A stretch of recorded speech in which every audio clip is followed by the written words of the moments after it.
Wena uPhungalenja mfana omncane, boy. Subizwa ukufa kahle kahle wena. Kahle kahle vele wena sekumele ufe vele.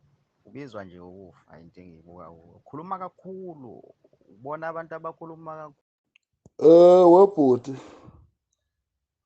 mfowethu uPhungalenja lo osekhuluma njengamanje. Ake senze kanje. Akimthandi mina umuntu onamasende olokhu ethumela. Hey, sukani lapha. Lifana lo muntu ekhuluma naye la efonini. Akimthandi umuntu onamasende mina. Olokhu ethumela imilayezo. Yangithola kahle. Mawuthi unenkinga mfowethu noPhungalenja. Ngihlala la eProtea Glen, extension 16. Ngase Shoprite. Uma ufika khona ufike ubuze ukuthi uPhungalenja uhlala lapha azokutshengisa umuzi wami. Understand? So sizokwazi sikhulume kahle. Ekulungiselela emlonyeni. Sek.